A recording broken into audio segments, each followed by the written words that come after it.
Glória a Deus. Obrigado, pastorzão. Você pode sentar. Obrigado ao louvor também. Quero dizer que é uma honra conhecer a igreja de vocês. Conhecia só de ouvir falar, mas hoje os meus olhos contemplam. Amém. Você pode abrir a sua Bíblia no Evangelho de Mateus. Que igreja linda, viu? Parabéns. A igreja de vocês é linda, uma excelência. E eu agradeço ao pastor Guilherme por ter me convidado, por ter aberto a porta, a reverenda. Mateus, no capítulo 8.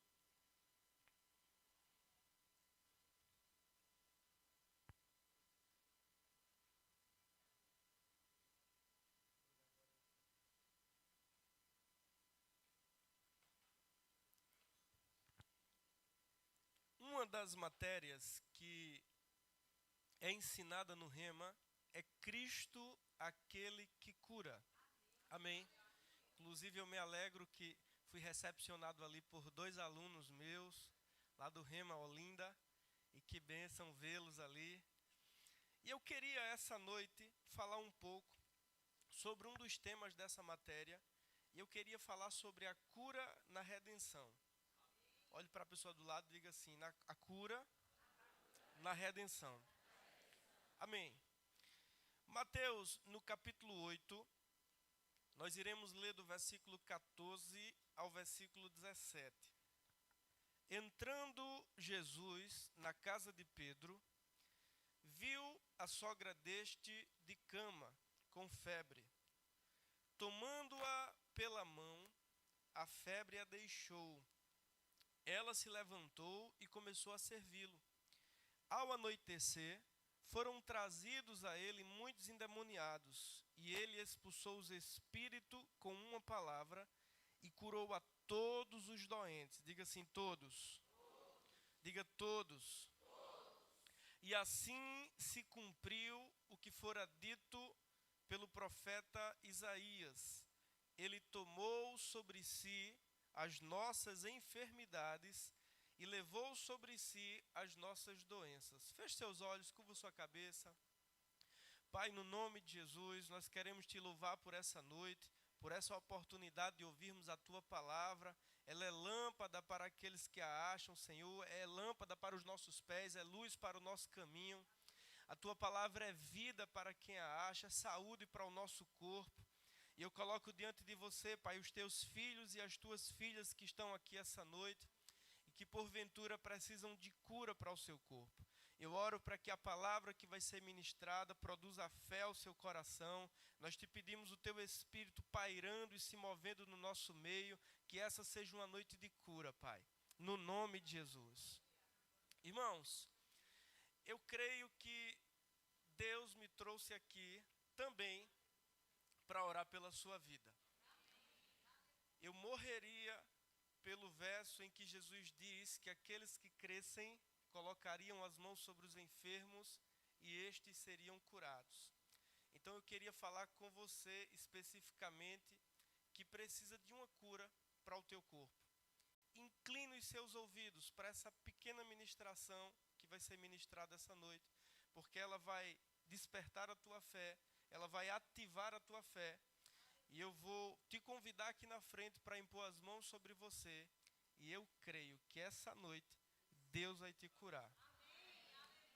Independente de qual seja o diagnóstico, o prognóstico, o sintoma, Cristo continua fazendo milagres. Amém? Então fica com essas expectativas. O texto que a gente acabou de ler, eu gosto muito dele porque fala do dia a dia de Jesus. E diz que Jesus, entrando na casa de Pedro, viu a sogra deste de cama com febre. Ele entra na cama e alguém diz, olha, ela está com febre, está deitada. E o que ele faz?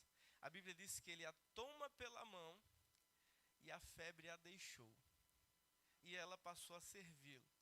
Quando nós lemos os evangelhos, a gente percebe um padrão. Jesus era inimigo das enfermidades. Ele chega num tanque em Jerusalém, onde tinha um lugar que o anjo do Senhor descia e movia as águas. E aí ele descobre que tem um homem ali que está há 38 anos paralítico, esperando as águas se moverem.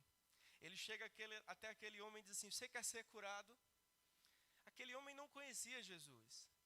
E ele começa a contar a história dele. Ele diz: eu estou aqui há 38 anos. Mas sempre que o anjo move as águas, outra pessoa vem na minha frente, pula no tanque e é curada. E o que é que Jesus diz? Levanta, toma o teu leite e vai para casa. Aonde ele chegava, ele curava as pessoas. De fato, existem 41 passagens, se você ler os 4 evangelhos, Mateus, Marcos, Lucas e João, vai ter 41 passagens de pessoas que foram até Jesus para serem curadas, ou de pessoas que se encontraram com ele, e ele curou todas as pessoas. Diga assim, todas. Se tivesse uma única pessoa que Jesus não tivesse curado, nós poderíamos olhar e dizer assim: talvez eu seja como aquela pessoa que Jesus não curou. Talvez eu não mereça. Ou talvez não seja a vontade dele. Mas não existe ninguém, diga ninguém, que tenha ido até Jesus, precisando de cura, pedindo por cura, que ele não tenha curado. Ele curou a todos. A todos. A Bíblia fala sobre um homem leproso em Marcos 1, que tinha a dúvida que muitos de nós temos. Será que é a vontade de Deus me curar? Porque você pode perguntar para o seu vizinho que não vai para a igreja: você acredita que Deus cura? O vizinho que não vai para a igreja, ele diz: sim, acredito, Deus cura. O problema é que muitas vezes nós não sabemos se é a vontade de Deus nos curar especificamente. Porque muitas vezes não nos sentimos dignos, merecedores. Talvez eu não tenha uma vida tão certa. Talvez Deus não me cure porque eu ainda tenho muitas coisas erradas. Algumas pessoas pensam assim. Amém? Mas chegou um homem até Jesus com essa mesma dúvida. O leproso de Marcos 1, versículo 40. A Bíblia diz que ele se prostra diante de Jesus e diz assim: se você quiser, você pode me purificar. Agora imagina comigo aquela cena, irmãos. Talvez a lepra já tivesse coberto todo o corpo daquele homem. E a lepra é uma doença terrível. Hoje nós a conhecemos como hanseníase. Mas é uma bactéria que vai corroendo as terminações nervosas. A pessoa vai perdendo parte da sua pele sem sentir, ao ponto de ficar com o corpo todo carcomido de feridas. Hoje temos tratamentos e tem cura. Mas naquela época era uma doença semelhante a um câncer. Era algo que as pessoas tinham medo, e era uma doença contagiosa. Então aqueles que eram acometidos dessas doenças, eles eram expulsos das cidades e povoados, e eram obrigados a gritar que eram imundos, para que ninguém se aproximasse deles. E aí aquele homem escuta falar de Jesus, alguém diz para ele que tem um profeta, um galileu, aquele sobre quem Moisés escreveu na lei, aquele sobre quem os profetas profetizaram. Alguém diz para ele como ele curou a vista de Bartimeu. Alguém conta para ele como ele ressuscitou o filho da viúva lá em Naim. Alguém fala para ele como a hemorragia da mulher cessou quando tocou nas suas vestes. Alguém conta para ele. Então o seu coração se enche de fé. E de repente ele fica sabendo que Jesus está naquela cidade, próximo de onde ele mendigava. E a Bíblia diz que ele vai ao seu encontro, se prostra aos seus pés e diz: eu sei que você pode, se você quiser.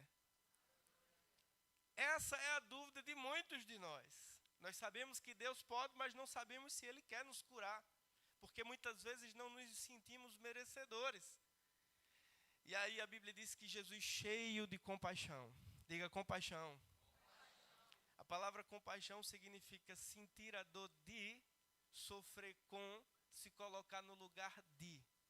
Jesus sentiu a dor daquele homem que não podia voltar para casa à noite, que não podia colocar o seu neto no colo, que vivia pelas rodagens, que vivia pelos lugares desertos, que não podia ter um vizinho. Jesus sentiu a dor daquele homem, cheio de compaixão, estendeu a mão, tocou nele e disse: eu quero. E de uma vez por todas, ele respondeu essa pergunta: é a vontade de Deus curar você. Então não nos surpreende quando ele chega na casa de Pedro, alguém diz: olha, a sogra de Pedro está com febre, está de cama. Não é surpreendente que ele vai lá, toca nela e ela fica curada. Porque essa é a sua natureza. Ele andou por toda parte fazendo bem e curando os oprimidos do diabo, porque Deus era com ele. Ele era um inimigo das enfermidades e ele continua sendo. Porque as enfermidades, irmãos, têm como pai Satanás. Diga, as enfermidades são filhas do pecado e de Satanás, seu pai. A doença veio como consequência do nosso pecado mesmo. Amém. E seguindo o texto, a Bíblia diz que ao anoitecer, e eu acho lindo como o Espírito Santo faz, porque alguém poderia olhar para esse texto e dizer assim, ele curou ela porque ela era sogra de Pedro. Era sogra do seu apóstolo, do seu amigo. Mas o Espírito Santo é tremendo. Ele disse que ao anoitecer, foram trazidos a ele muitos endemoniados. E ele expulsou os espíritos com uma palavra e curou todos os doentes. Não apenas a sogra de Pedro, não apenas a sogra do seu amigo, mas ele curou a todos os doentes. E aí Mateus, quando está escrevendo isso, provavelmente no ano 70, 30 e tantos anos depois que Jesus morreu e ressuscitou, aí ele acrescenta: e isso para que se cumprisse o que fora dito pelo profeta Isaías, que certamente ele tomou sobre si as nossas dores e as nossas enfermidades. Sabe, irmãos, nós temos como verdade estabelecida nos nossos corações que Cristo levou os nossos pecados na cruz. Sim ou não? Você não tem essa convicção de que os seus pecados foram colocados sobre Jesus naquela cruz? Todos nós temos. Nascemos em um país cristão. Sim ou não? Mas nós iremos ver um versículo, e tem muitos outros, que nos mostram que na mesma cruz em que ele levou, carregou e se fez pecado por nós, nessa mesma cruz, Deus o fez enfermar. De fato, Isaías 53:10 diz que agradou a Deus moê-lo e fazê-lo enfermar. Amém. Abra lá no capítulo 53 de Isaías, depois a gente volta. Aleluia! Ele pagou a sua dívida. Você não é mais devedor. Ele te fez merecedor.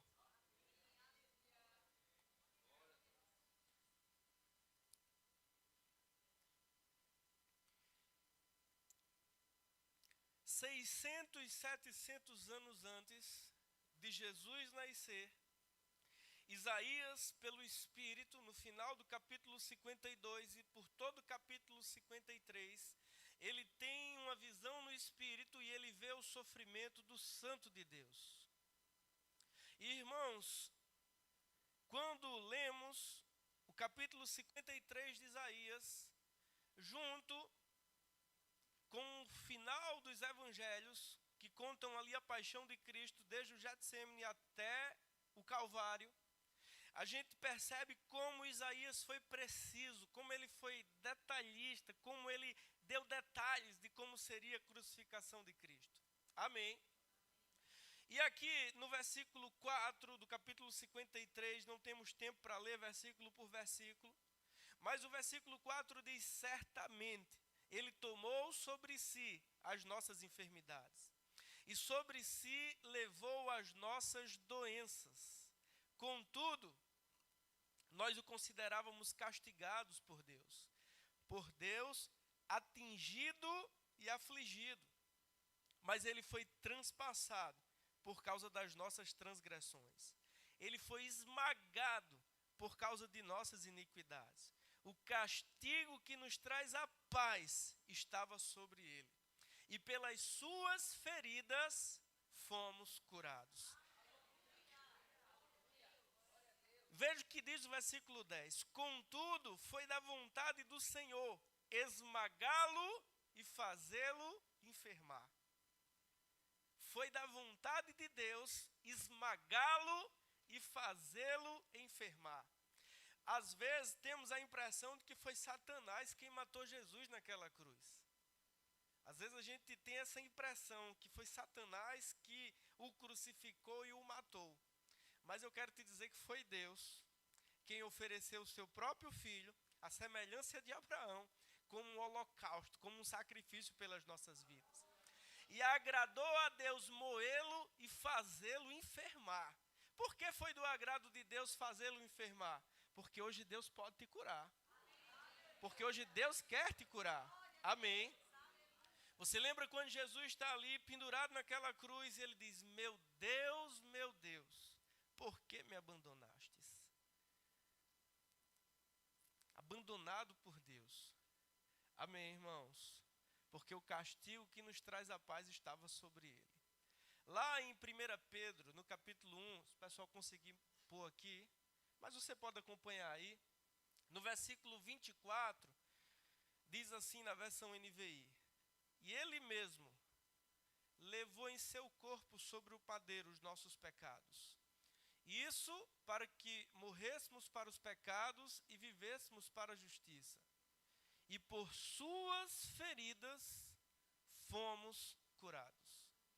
O mesmo versículo que diz que ele levou em seu corpo os nossos pecados sobre o madeiro, para que morrêssemos para os pecados e vivêssemos para a justiça, diz que por suas feridas fomos curados.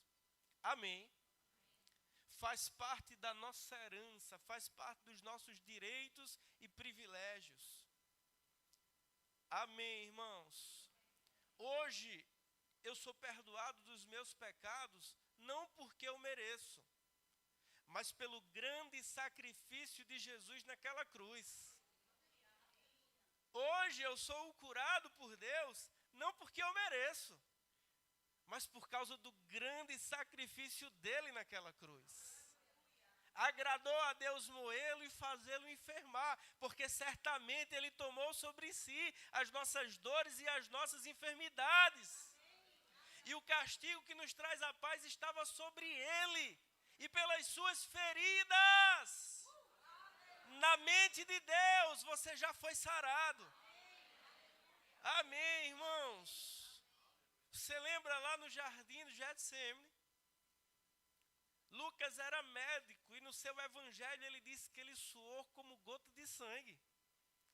Olha o tamanho da aflição, da angústia, da preocupação, da ansiedade que veio sobre ele naquele momento. Ali ele já estava, levando sobre si a nossa culpa.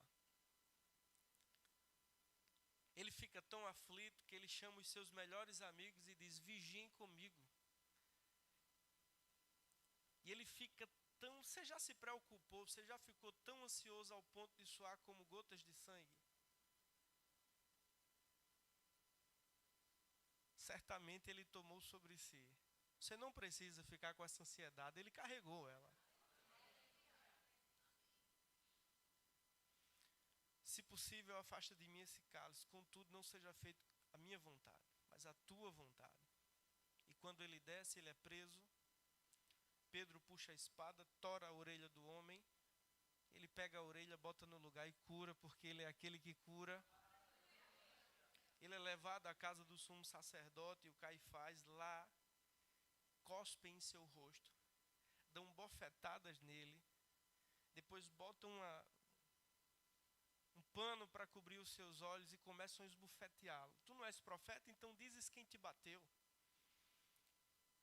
E ele fica calado. Isaías diz: como um cordeiro mudo levado diante dos seus tosqueadores, ele não abriu a sua boca. Quando amanhece, ele é levado até Pilatos. A esposa de Pilatos teve um sonho à noite. Manda um recado para o marido: não te envolves com esse homem justo. Essa noite eu sofri muito em sonho por causa dele. Pilatos ouve as acusações e Jesus calado, sereno. Isaías vendo isso diz: olha, os reis da terra se juntaram contra o ungido. E ele chega para Jesus e diz: você não vai se defender? Você não sabe que eu tenho autoridade? Jesus diz: não terias autoridade nenhuma se do alto não fosse te dado. Mas para terminar, irmãos, Pilatos manda chicoteá-lo, 39 chicotadas. as suas costas ficaram dilaceradas, né? Você botar no Google lá, chicote romano da época de Jesus, você vai ver que na ponta tinham chumbos ou pedaços de ossos para rasgar a pele. E não dava por cima da vestimenta, eles tiravam a vestimenta. Pilatos fica sabendo que ele era da Galileia e que Herodes estava por lá, manda Jesus para Herodes. E ele é esbofeteado, volta para Pilatos. A Bíblia diz que os soldados tiram a sua roupa, colocam um cajado em suas mãos, uma coroa de espinho na sua cabeça, zombam dele, depois pegam aquele cajado que está em suas mãos e dão pauladas em sua cabeça. E a gente olha para todos esses sofrimentos físicos no seu corpo e dá a impressão de que ele carregou as nossas enfermidades com aquelas feridas no seu corpo. Mas as doenças, elas são espirituais. Ele não carregou apenas sobre o seu corpo ou em seu corpo, mas toda a sua natureza foi invadida pelo pecado, pela miséria, pela enfermidade, porque ele assumiu o nosso lugar. Amém. Imagina, eu esqueci seu nome, pastor, perdão. Imagina que o pastor Eric, é uma suposição, ganha um salário mínimo. E de repente o pastor Eric, ele se atrapalha.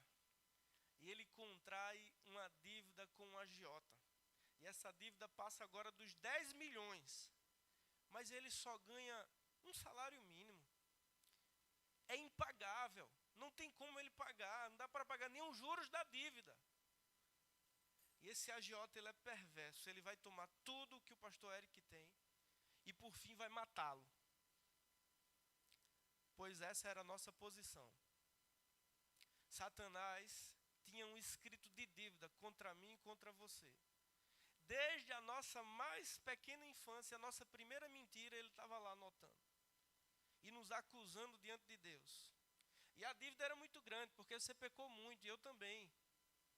E o salário do pecado é a morte. Mas aí Deus olhou para você e te amou. De tal maneira que ele toma a forma humana, nasce de mulher, sujeito às mesmas paixões, é tentado em tudo. O único homem que cumpriu todos os decretos de Deus. O único homem que não quebrou os estatutos de Deus. O único homem desde Adão que não houve mentira em seus lábios, nem cobiça em seu coração. Amém. Ele vai lá e diz, qual é a dívida do pastor Eric? Aí tem um escrito de dívidas. E você lembra que aqueles que não tiverem os seus nomes escritos no livro da vida, vão comparecer diante do trono branco de Deus. E o livro de Apocalipse diz que os rolos serão abertos e as obras de todos serão expostas. Mas para aqueles que têm o nome escrito no livro da vida, Jesus já cuidou disso. Ele já pegou esse escrito de dívida e pregou na cruz, triunfando. Amém. Então Jesus vai lá e diz, olha, qual é a dívida do pastor Eric? E Satanás apresenta o escrito de dívida. Pois bem, eu vou pagar a dívida dele. E a dívida foi paga. Porém, esse agiota, ele é mentiroso, pastor. Ele é safado, trapaceiro. Ele continua cobrando a dívida, mesmo ela tendo sido paga. É isso que ele tem feito com a igreja. Jesus se fez pobre para que você se tornasse rico. Ele se fez pecado para que você vivesse uma vida livre do pecado, santo, íntegro. Ele se fez doente para que você andasse em plenitude de vida, saudável, curado. Mas Satanás, ele continua cobrando uma dívida, porque talvez você não saiba que a dívida foi paga. De repente alguém chega para o pastor Eric e diz, olha, fulano de tal, que é bilionário, pagou toda a sua dívida àquele agiota. A dívida está paga. Quando você fica sabendo disso, um peso é tirado dos seus ombros. Um jugo é tirado do seu pescoço. E acontecerá que naquele dia, o jugo será tirado do teu pescoço e o peso dos teus ombros. Esse dia foi o dia em que Jesus morreu naquela cruz. Amém, irmãos? Então, a dívida foi paga. Da mesma forma, quando eu peco contra Deus, eu posso entrar diante do trono da graça e dizer: Senhor, vacilei. Pai, eu errei, me perdoa, Senhor, no nome de Jesus. E a paz com Deus é restaurada. E vem aquele alívio e você se sente limpo. Não é assim que acontece com o crente quando ele peca e pede perdão? Da mesma forma, quando a doença chega no meu corpo, eu posso entrar diante do trono da graça. Amém. Aleluia.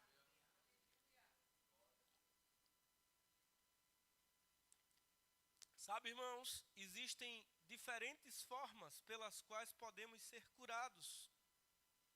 Alguém pode ser curado por Deus ouvindo essa palavra. Eu vou te falar, quando foi a primeira vez que eu vi alguém sendo curado por Deus através da minha vida. Eu fazia o 2º ano do Rema, no ano de 2010, e tinha tido essa matéria, e eu também estava lendo um livro de T.L. Osborne chamado Curar Enfermos e Expulsar Demônios, que hoje a nossa editora publicou como Curando os Enfermos. E eu estava tão empolgado com essa mensagem, e eu fui visitar meus pais no interior e fui convidado para pregar numa igreja presbiteriana. A igreja que eu passei parte da minha vida nela quando criança. E o pastor estava de férias, e o evangelista que ficou tirando as férias do pastor me convidou. E eu preguei sobre que era a vontade de Deus curar. Eu orei, eu jejuei, eu fiquei assistindo ministrações sobre cura, e eu imaginei tantas coisas. Eu estava empolgado para que as pessoas viessem na frente para eu colocar as mãos sobre elas. Só que na igreja presbiteriana não tem esse ato, é a presbiteriana do Brasil. Então eu preguei, as pessoas ficaram atentas, e naquela época eu pregava, eu não ensinava. E quando eu convidei quem queria receber oração para cura, não veio ninguém na frente. Eu fiquei muito frustrado, porque eu tinha jejuado, orado, eu tinha visto várias ministrações, eu tinha imaginado tantas coisas, e não veio ninguém para frente. E eu voltei um pouco frustrado. Mas umas 2 semanas depois, houve o início da igreja Verbo da Vida em Timbaúba, da qual eu sou pastor hoje. E como a igreja estava começando na minha cidade natal, eu fui prestigiar. Eu fui para lá para prestigiar aquele início. E o grupo de louvor que havia sido convidado para ministrar naquela inauguração do Verbo da Vida lá, eram os jovens da Presbiteriana de Ferreiros, a cidade vizinha que eu tinha pregado lá. E quem trouxe esses jovens foi o presbítero da igreja. E quando eu chego lá e eles estão chegando também, ele disse assim: irmão Taylor, eu tenho um negócio para lhe contar. Ele disse: rapaz, você foi muito usado por Deus lá na nossa igreja. Eu sem saber de nada. Ele tem 3 filhas, ele até hoje é presbítero lá nessa igreja. Ele tem 3 filhas, e uma das filhas tinha sofrido um acidente de moto. Foi tão grave o acidente que o namorado dela morreu.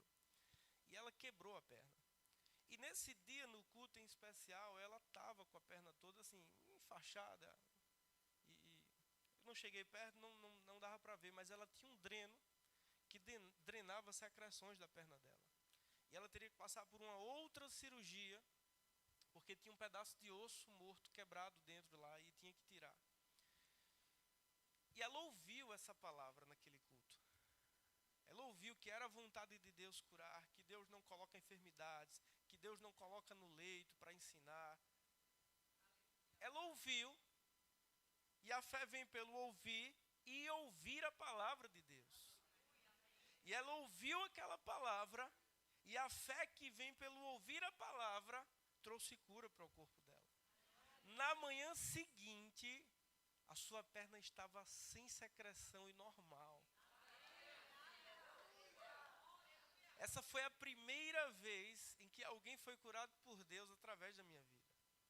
E eu não orei por essa pessoa, eu não ungi ela com óleo, e eu oro com óleo, viu, é que eu esqueci hoje, mas eu amo orar com óleo. O óleo ajuda aquelas pessoas que ainda não têm muita fé. Quando ela sente aquele óleo bater na testa, sente uma sensação física, isso ajuda a fé de algumas pessoas.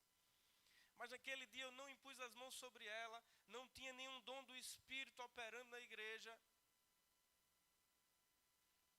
Amém. mas ela ouviu a palavra. Ela creu na palavra. E a fé dela a curou. Amém, irmãos? Então existem muitos meios pelos quais nós podemos receber de Deus cura. Por meio de uma oração de petição, por meio de uma oração de concordância, por meio da unção com óleo. De repente o pastor vem aqui, unge você com óleo, ora no nome do Senhor, a oração feita com fé te cura. Se você tiver cometido pecados, vão ser perdoados. Amém. Mas você concorda comigo que nem sempre a gente tem alguém que possa orar por nós? Nem sempre a gente tem alguém que possa impor as mãos sobre nós.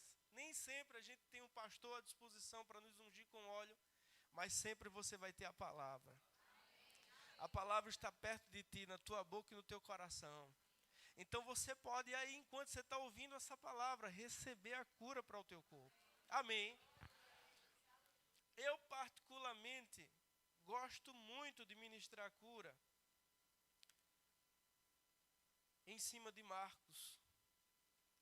Abra lá comigo. Marcos 16. Sabe, irmãos, eu já vi esse versículo se cumprindo tantas vezes. Eu já vi esse versículo se cumprindo em cultos em que nós sentíamos a presença de Deus de uma forma tangível.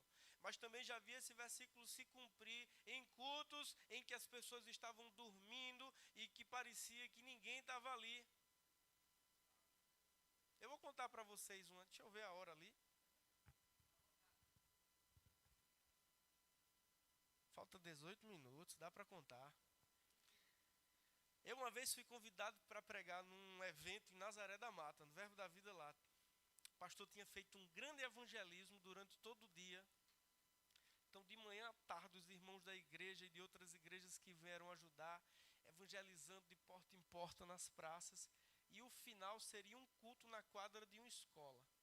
Mas você imagina, o povo o dia todo debaixo do sol, batendo de casa em casa, pregando. Quando chegou a noite no culto, estava todo mundo cansado e dormindo. E eu estava responsável por pregar aquela noite. E eu tinha passado a tarde toda orando em línguas. E quando eu cheguei para pregar, as pessoas dormindo, irmãos. Olha, eu preguei 10 minutos, parecia que eu tinha pregado 1 hora. A palavra batia e voltava, batia e voltava. E eu passei uns 20 minutos insistindo que alguém viesse para frente para receber a oração por cura. E o nome do culto era Conferência do Espírito Santo, uma coisa assim. E tinha um fogo mas não tinha nada de fogo aquela noite. Estava um gelo que só. Foi um dos dias mais difíceis que eu preguei na minha vida. Faltou assunto, a inspiração foi embora, as pessoas estavam dormindo, cansadas. Mas veio um diácono da igreja para frente. Só ele veio. A quadra estava cheia, assim, as cadeiras na quadra da escola. Eu preguei em cima de um coisa. Só veio um diácono da igreja. Um homem simples, da roça, assim, agricultor. E quando ele chegou na frente, o pastor estava comigo. Na época o pastor lá era o pastor Leomar, que hoje ele faz parte do Verbo aqui em Casa Caiada. E eu disse para esse homem, qual é o seu problema? Ele disse, eu tenho uma hérnia em cima do umbigo. Aí levantou a camisa assim, sabe aquelas hérnias que você chega e se assusta quando vê? Parece um dedo para fora, uma hérnia gigante em cima do umbigo. E eu orei por ele e impus as mãos, segundo Marcos 16. Olha, ninguém demonstrava que acreditava que aquele homem ia ser curado. O povo não estava nem dando atenção. Você acredita nisso? Mas eu impus as mãos sobre ele, como diz Marcos 16, os que crerem em meu nome imporão as mãos sobre os enfermos e estes ficarão curados. Orei por ele e ele caiu. Era do Verbo da Vida, você não precisa nem empurrar, acaba se joga. Ele caiu. E quando ele caiu, irmãos, eu não senti. Mas depois ele contou para nós que quando ele caiu, ele sentiu uma onda quente passando por sua barriga. E quando nós o levantamos, eu disse, e aí? A hérnia sumiu? E ele apalpou e disse, sumiu. E aí eu levantei a camisa dele. Quando eu levanto a camisa dele e o pastor vê que a hérnia sumiu, o pastor saiu correndo. E eu não entendi. O pastor saiu correndo. E eu fiquei ali administrando a situação. Não sabia por que o pastor tinha saído correndo. E aí eu fiz assim, tem alguém aqui que sabia que ele tinha essa hérnia, já tinha visto essa hérnia, e quer vir ver se realmente saiu?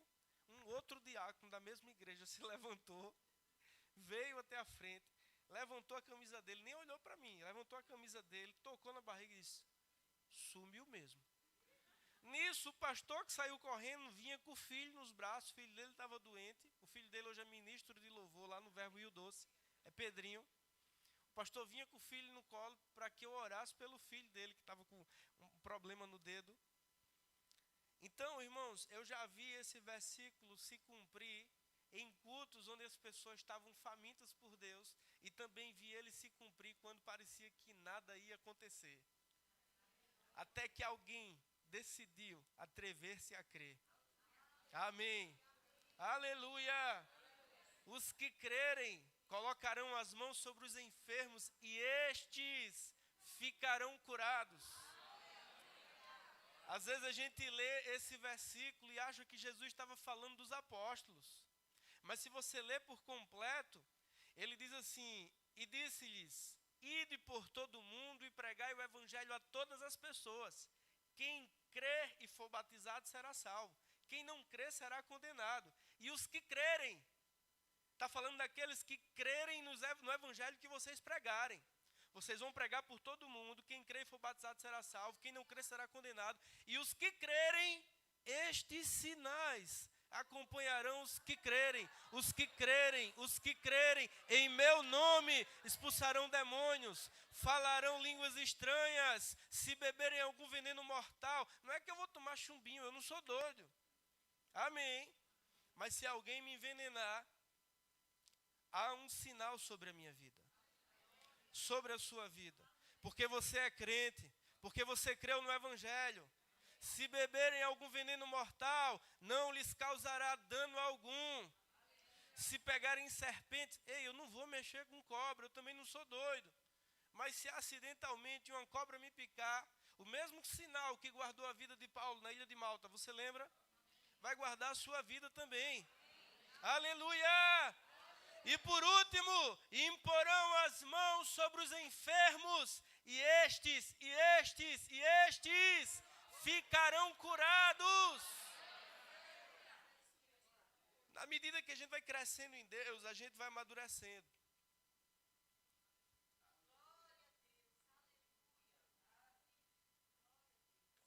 Eu quando orava por pessoas, e elas não eram curadas naquele momento, eu ficava frustrado. Mas graças a Deus que a gente vai amadurecendo.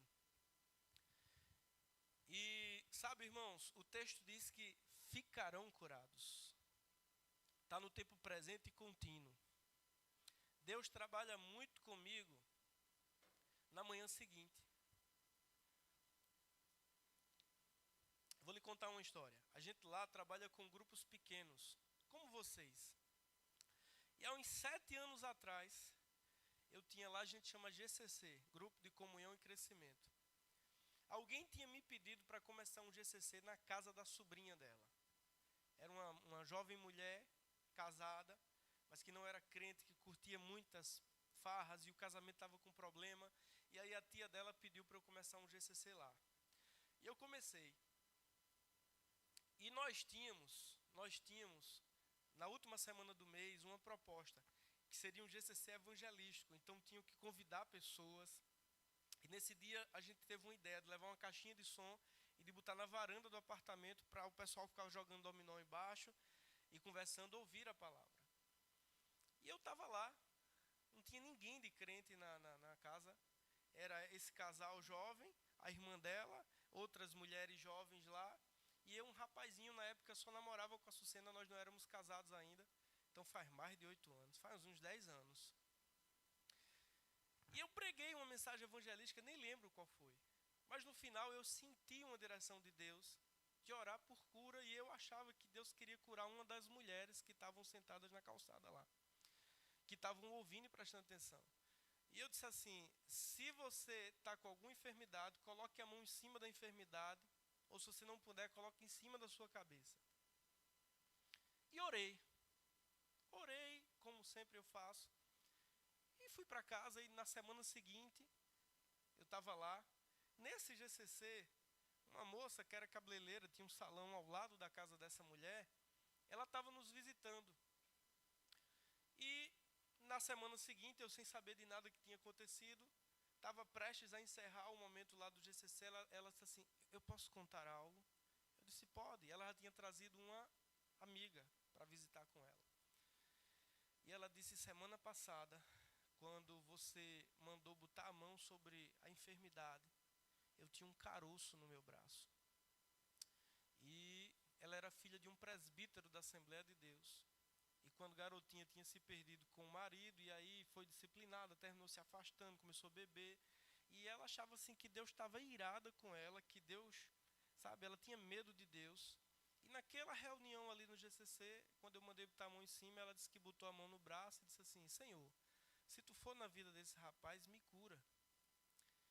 E ela disse que quando terminou a oração, e ela viu que o caroço tinha sumido, ela ficou apavorada, ela se tremeu e correu para casa, porque ela não acreditava que Deus havia curado ela.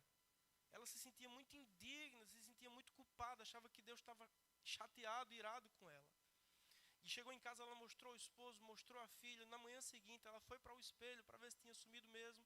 E aí, na semana seguinte, ela estava lá e contou tudo isso no GCC. E a amiga que ela levou ficou curiosa, porque ela contou à amiga, e a amiga disse: eu quero saber quem é esse rapaz, quero que ele ore por mim também. E quando ela contou esse testemunho, eu aproveitei a situação e disse assim: o mesmo Deus que curou semana passada, disse a mim que vai curar hoje. E aí aquela amiga dela, Dona Sandra, hoje é uma das melhores diaconisas que nós temos lá. O marido dela é um pregador da nossa igreja. Ela disse assim, ela tinha um problema vascular. Os pés dela estavam inchados e vermelhos. E ela disse que estava sentindo muita dor. E a palavra que veio para mim foi: a dor vai sair agora. E amanhã, quando você levantar pela manhã, os seus pés vão estar normais e nunca mais você vai ter esse problema. Pus as mãos sobre ela e orei por ela. Eu disse: a dor? Ela disse: sumiu. Eu digo: então sapatei. Ela pulou aquela coisa toda. E aí passou. Na terceira semana, desde a primeira cura, tá lá as duas de novo. E ela disse que na manhã seguinte os seus pés estavam normais. Mas escute, ia ter um forró lá na região, vaquejada, esses negócios. E a anfitriã, com quase todas as amigas delas, iam para o forró e estavam me tapeando assim, dizendo: não, olha, não vai dar para ter semana que vem, porque a gente vai estar viajando, não sei o quê. Aí essa senhora, Dona Sandra, que foi curada dos pés, ela disse: pode ser na minha casa? Eu disse: pode. Eu digo: onde é que a senhora mora? Ela disse: é só virar ali. Eu disse: então está combinado. Na outra semana, irmãos, quando eu chego, tem uma tenda armada, umas 40 cadeiras, sogra, filho, nora, ela tinha contado a todo mundo que tinha sido curada. Eu passei quase 2 anos nesse GCC. A gente ganhou lá mais de 70 vidas para Jesus. Quando de uma cura. Aí nesse culto, quando eu vi aquela tenda, aquelas cadeiras, eu disse: Deus está falando comigo, a gente tem que mudar o lugar do GCC. Amém. Então funciona. Eu poderia passar a noite toda aqui contando a você curas e mais curas. Mas a palavra diz que é a vontade de Deus curar você. Amém. Amém. Aleluia. Aleluia. E disse-lhes: vão pelo mundo todo. Eu queria chamar aqui o louvor. Vão pelo mundo todo e preguem o evangelho a todas as pessoas. Eles fizeram isso. Quem crê e for batizado será salvo, mas quem não crê será condenado. Estes sinais acompanharão os que crerem. Em meu nome expulsarão demônios. Falarão novas línguas. Pegarão em serpentes. E se beberem algum veneno mortal, não lhes fará mal nenhum. Imporão as mãos sobre os doentes e estes ficarão curados. E eu me alegrei quando eu entrei ali, porque a diaconisa de vocês que está ali na recepção foi minha aluna no rema dessa matéria. E ela tinha um problema na pele, eu lembro, viu? Uma ferida na pele. Ela disse que tinha ido ao médico e nada curava, nada resolvia. E eu orei por ela. E ao longo das aulas, a cada aula ela me mostrava, ó, a pele melhor, a pele melhor. E aí, irmã, como é que tá? Bem? Aleluia! Glória a Deus! Antes de orar por você, na verdade eu tenho que orar agora. Mas deixa eu te dizer, eu creio mesmo que Deus me trouxe essa noite aqui, não apenas para dar uma aula demonstrativa do rema, mas para tocar na sua vida. Se você está no nosso meio, pode cantar aquele louvor, o segundo, amém? Se você está aqui essa noite, e você tem alguma enfermidade, seja ela qual for, eu quero impor as minhas mãos sobre você, como diz a palavra de Deus, e eu creio, de todo o meu coração, que Jesus Cristo, aquele que cura, vai tocar no seu corpo. Se você tem um caroço, um nódulo, uma hérnia, vem aqui na frente. Se você tem alguma parte do seu corpo que está danificada, vem aqui na frente. Eu quero orar por você. Se você deita na cama à noite e não consegue dormir, vem aqui na frente, eu quero orar por você. Talvez o diabo tenha te aprisionado nessa crise de ansiedade. Talvez o diabo e os seus anjos caídos estejam te atormentando com depressão em um quarto escuro. Mas ei, há poder no nome de Jesus. Há poder no nome de Jesus. E quando eu impor as minhas mãos sobre você, não serão as mãos do pastor Taylor, não serão as mãos de Jesus. Quando eu tocar em você e invocar o poderoso nome, aleluia! A unção do Espírito de Deus vai tocar no seu corpo. Aleluia! Os caroços vão sumir. Aleluia! Vinde a mim os que estão cansados e sobrecarregados. Haverá um alívio sobre a sua mente. Aleluia! Pode continuar o louvor. Jesus, nome que traz cura e salvação. Só o nome há, o nome. Levante as duas mãos, você que vai receber a oração por cura. Todas as nações vão Rombe serium brodono shekederian drabaradanas. Ribi de kidiriondro brodono sherebekandarabash sheriandrebedenes. Aleluia! Quando eu colocar as minhas